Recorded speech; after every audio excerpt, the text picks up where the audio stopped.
안녕하십니까. 이재명하고 이제 김혜경의 행동은 참 이게 정상인으로서는 도저히 상상할 수도 없는 이런 데 엽기적인 행동을 많이 합니다.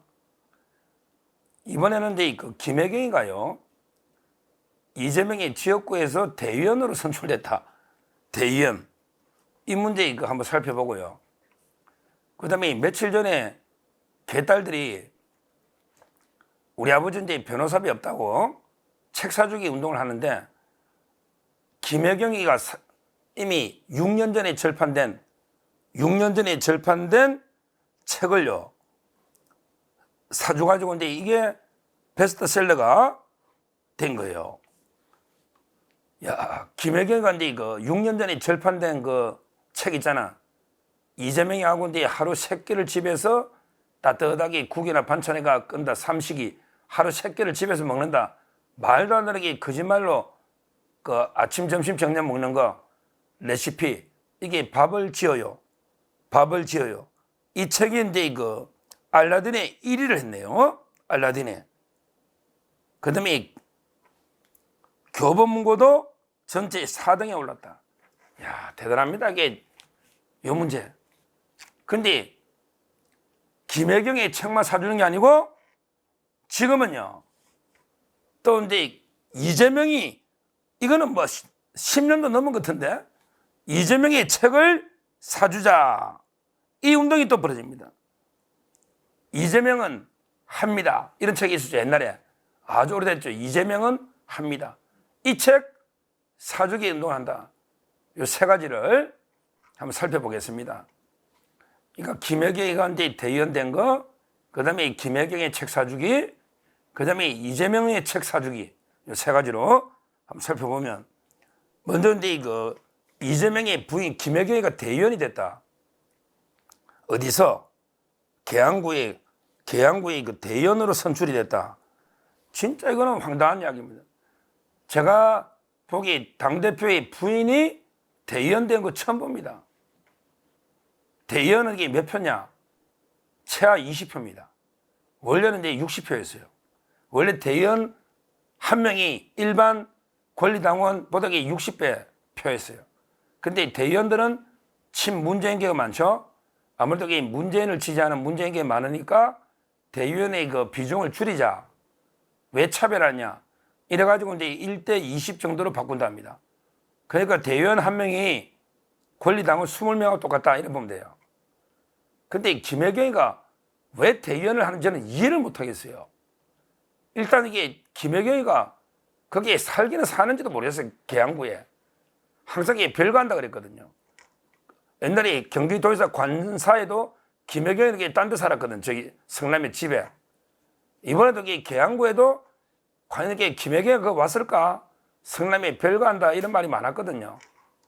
거기에 사는지도 의문스러운데, 아니 이재명이는 이게 분명히 되잖아. 또 대명이잖아.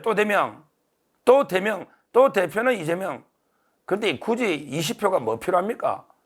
박빙의 승부도 없는데, 어차피 짜고 치는 고스톱이고 이재명이가 대표가 되는데 왜 저는 대의원을 무리하게 김혜경이가 하려고 하는지 납득이 안 돼요. 오늘 이제 제가 MBN 가서 이재명이 그래 단독으로 놓더라도 너 추대로 끝나면 안 된다. 이재명 너 혼자 이게 출마하더라도 반드시 찬반 투표는 거쳐야 된다. 이랬고요. 그게 맞죠. 근데 찬반 투표할 때 과반수 출석에 과반수 찬성은 돼야 된다. 이렇게 저 강조했습니다. 방송에서. 근데 과반수가 투표하러 올까요? 옛날에 경선할 때도 호남 사람들에게 투표를 안 갑니다. 다 기권해버립니다. 제가 보기에 이번에 이재명이 혼자 넣어도 찬반 투표하는데, 근데 투표율이 저조하다. 이러면 이게 찬성률이야 뭐 90% 넘겠지. 근데 투표율이 저조하면 당원들이 신임을 받았다 할 수 없잖아요. 최소한 이게 너 혼자 이재명 혼자 너가 찬반 투표하더라도 최소한 이게 당원 중에 과반은 투표해야지. 과반. 그 중에 과반이 찬성해야 정당성이 있는 거 아니야. 근데 투표율이 저조하면 전체 민주당원 중에 이재명 지지하는 자가 얼마 안 된다는 거 아닙니까? 이걸 저는 분명히 해야 된다. 앞으로 이제 이재명이가 뭐 찬반 투표할 때 무조건 이게 과반은 출석해서 투표해야 된다. 그래야만 이게 정당성이 있다. 이렇게 계속 방송을 할 생각입니다. 하여튼 이 상당히 엽기적인 듣도 보도 못한 부인이 대의원 돼가지고 이게 20표를 행사한다. 이걸 말씀드렸고요. 그 다음에 그 책은요. 책은 이제 그 김혜경 책은 이제 전에 한번 방송했으니까 한번 봐주시면 되는데, 진짜 이제 그 제가 그랬잖아요. 그때 방송할 때도요. 하루에 3끼를 집에서 따뜻하게 밥하고 국하고 반찬해가 그 레시피 있잖아요. 집에서 먹는다. 이게 얼마나 낯간지러운 새빨간 거짓말입니까? 아침마다 전국 출장 가나 어디 가나 특수 제작한 샌드위치를 먹고, 그리고 이게 점심을 시장이 집에서 점심 먹겠어요? 저녁도 마찬가지지만. 그리고 이게 별거였잖아. 실제 속옷도 안 빨아줘가지고 조명희 씨가 다 팔았는데 무슨 이게 하루 3끼 밥을 직접 해줄까요? 김혜경이가 밥 할 줄 알까요? 뭐 이게 음악 했는지 뭐 했는지 피아노 했는지 모르겠는데 뭐 밥은 아줌마가 있으면 아줌마 있지 본인이 뭘 해줄까요? 말도 안 되는 사기책을 써가지고 교보문고의 4등에 알라딘이 1위다 1위. 야, 황당합니다. 근데 그 책보다 더 오래돼가 절판된 이재명이 책을 이제 사주자 이러는 거예요. 이재명 책을 사주자. 이재명은 합니다. 그래서 제가 그 책을 살 필요는 없잖아요. 이재명한테 돈 보태줄 필요는 없잖아요. 인터넷 가가지고 그 이재명을 합니다. 그게 저자 이재명이가 자기가 책을 쓰면서 저자 머리말이 있을 거 아니에요. 이걸 제가 읽어봤죠.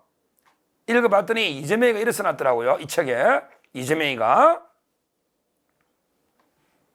나는 약속을 잘하는 사람이 아니라 약속을 지키는 사람으로 기억되고 싶다. 약속을 지키기 위해 싸워야 할 순간이 온다면 기꺼이 싸우는 사람. 그 어떤 유혹이나 시련을 닥쳐도 흔들리지 않는 사람. 그리하여 저 사람이라면 해낼 거야 라는 믿음을 주는 사람. 이런 사람이 되고 싶다. 이게 이재명을 합니다. 그러니까 이재명이가 나는 약속을 많이 하는, 약속을 잘 하는 사람이 아니고 약속을 많이 하는 게 아니고 어떤 약속이든지 한번 하면 지키는 사람이 되고 싶다. 이렇게 쓰는 거예요. 그러니까 이재명은 약속을 많이 하지는 않지만, 약속을 잘 하지는 않지만 한 번 한 약속은 꼭 지키는 게 이재명이다. 이런 이야기입니다. 이게 얼마나 황당합니까? 제가 몇 번 방송했지 않습니까? 이재명이 행동의 예측이 쉽다고요. 항상 말하고 반대로 한다.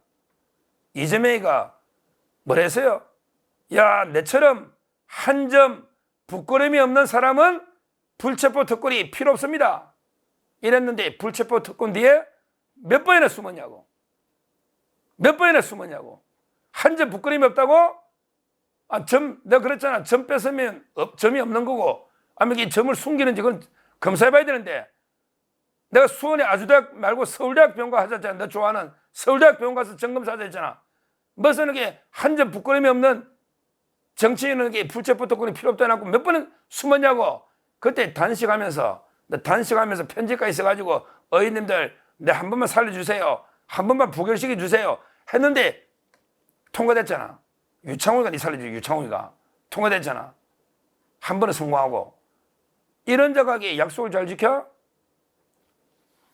또는 저는 위성정당은 절대 안 만듭니다. 이러더니 이게 뭘 해서 멋지게 지면 뭐하냐고 만들었잖아.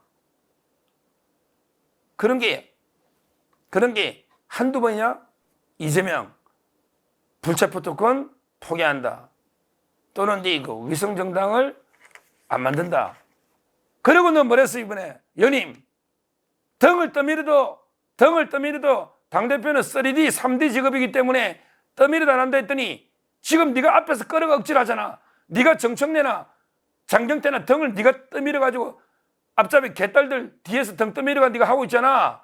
남이 네 등 떠밀어도 안 한다더니 네가 지금 몰래 장경태, 정청래 개딸들 움직여가지고 지금 연임하고 있잖아. 뭘 약속을 잘 지켜? 한 번도 이재명이가 저는 약속을 지키는 걸 본 적이 없습니다. 없어요. 그런데 이런 쓰레기 같은 책을 이재명은 합니다. 김현경이 밥을 지어요. 전부 사기치는 대국민, 이런 걸 한마디로 종이 가까운 책이라 하잖아요. 종이 가까운 책. 이걸 인증샷에 10건 샀습니다. 또 50건 샀습니다. 이러니까 이게 베스트 1위 오른 거 아니야? 아니, 아무리 너 돈 저수지 그만큼 돈 숨겨놨고, 그래, 거지 코스프레가 개딸들한테 그 돈 가지고 변호사비 쓰냐? 너가 여기 정자동이 저수지, 대장동은 이제 고갈됐지만 배소연 저수지 돈이 얼마나 많냐? 근데 그 돈 두고 그래 개딸들한테 거지 코스프레 해가지고 좀 도와달라고 해가 책을 팔아먹고 그 돈과 변호사비 하려고? 옛날에 조국이가 뭐 정경심이 보고 이게 변호사비도 필요하고 수술비도 필요한데 수술비도 하는데 돈이 없어 걱정입니다 이랬더니 정경심이 영치금만 2억 4천이다. 조국이 인생은 10억이 넘고 1년에 2억 7천이니까 10억이 넘지. 야, 똑같습니다. 이게 좌파들은 엄청나게 이 위선입니다. 뭐 이재명이가 변호사비 좀 이번에 제대로 들 겁니다. 제 같은 사람에게 계속 감시하니까. 옛날에 선거법에 2억 8천 들었거든요. 지 말로. 근데 이번에는 꽤 들 겁니다. 쌍방울 대북 송금액이 엄청 비싸요. 왜? 수원인데다가 계속 재판을 해야 되거든요. 또 수원이 어렵잖아, 사건이. 그러니까 이제 그 또 정치인 변호사 세우가는 안 되거든요. 어차피 이게 무죄 받기 어렵다 말이에요. 이재명이도 이게 최고의 로펌들 판사 출신 쓸 겁니다. 이제 누가 들어오는지 보면 바로 알 수 있죠. 그러면 이게 변호사비가 얼마나 들까요? 통상적으로 제가 방송에서 이야기 많이 했지만 통상적으로 보기에 김만배나 여러 사람 예를 보면 2, 30억 어느 게 최소입니다. 우리 노소영하고 최태원 제가 이게 방송에 좀 밝히기는 부적절한데 노소영 척보다 이긴 노소영보다 진 최태원이 훨씬 많이 들었다. 김현장에. 벌써 이 변호사비가 싹 퍼져 있지 않습니까? 뭐 그만큼은 아니더라도 이재명도 전 재산 다 팔아도 힘들 거예요. 그러면 이게 저수지의 돈을 꺼내야 될 겁니다. 저수지의 돈을. 저희가 철저하게 감시해야 된다. 뭐 책으로 개딸들이 사주면 한 10억 정도는 뭐라고 주겠지. 조국이도 한 10억은 벌어서니. 근데 그것만 가지고 될까요? 어차피 이게 힘들 겁니다. 앞으로 이제까지 이재명이가 뭐 쌍방울 지원받아서 대납, 그 다음에 김만배처럼 기업인 지원받아 대납, 그 다음에 배지로서 국회의원 배지로 대납, 그 다음에 경기도 고문변호사로 대납. 이제까지는 인생을 대납 인생을 살았지만 이제 그런 게 없잖아요. 앞으로 철저하게 감시를 해야 된다.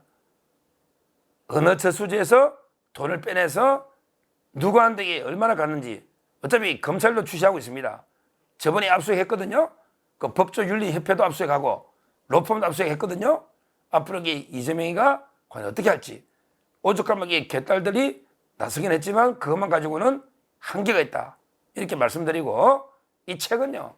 진짜 종이 가까운 책이다. 이렇게 정리하시면 되겠습니다. 감사합니다.